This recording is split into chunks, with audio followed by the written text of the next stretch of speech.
Nouveau rebondissement dans l'affaire Horner. Des emails de conversation WhatsApp ont fuité. Oh là là, incroyable. Incroyable. Bon, évidemment, on ne peut pas voir tout ça parce que on n'a pas accès à ces infos-là, malheureusement. Donc, il a été décidé qu'il serait autorisé à rester au sein de l'équipe. Il a été innocenté, on l'a vu hier. Moins de 24 heures plus tard, un lien Google Drive rempli de photos et de messages a été partagé avec des centaines de personnes, soit dit en passant.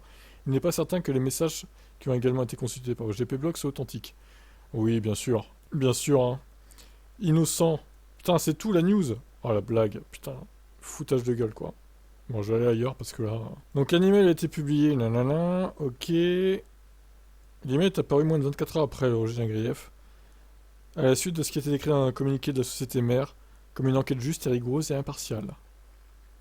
Horner est revenu au paddock de la F1 jeudi pour le début de la nouvelle saison. À mi-chemin du FP2, l'email a disparu. Il a été envoyé au président de la FIA, Mohamed Ben Sulayem, à Dominique Ali et à d'autres hauts responsables des deux organisations, aux 9 autres directeurs d'équipe et à tous les détenteurs permanents de laisser-passer des médias F1 y compris. Putain, tout le monde a vu les conversations, quoi. Oh, incroyable.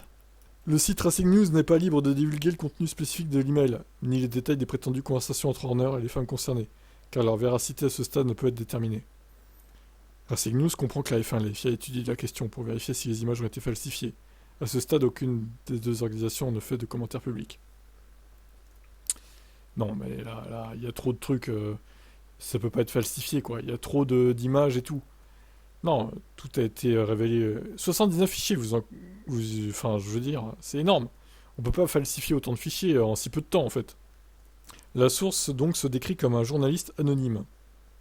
Putain, j'aurais été curieux de savoir, de voir l'email, moi. J'aurais bien aimé voir, hein, franchement. Bon, évidemment, j'aurais pas pu en dire non plus, sinon, en dire plus, sinon, bah, c'est s'ouvrir la voie à des poursuites judiciaires, évidemment. Mais après, je comprends que les sites en question qui ont vu l'email puissent pas révéler le contenu parce que sinon, ils vont avoir des problèmes, quoi. Mais j'aurais été curieux de voir ce qu'il y a dessus, hein. Franchement, ça se trouve, c'est dans le dark web, c'est possible de trouver l'email en question, je pense. Même sur Twitter et tout, ça se trouve, ça va fuiter au bout d'un moment, quoi.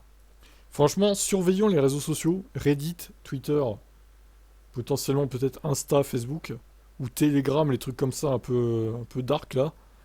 Euh, Potentiellement, il pourrait y avoir des retours de ça, hein. Je vais checker régulièrement. Allez, ciao.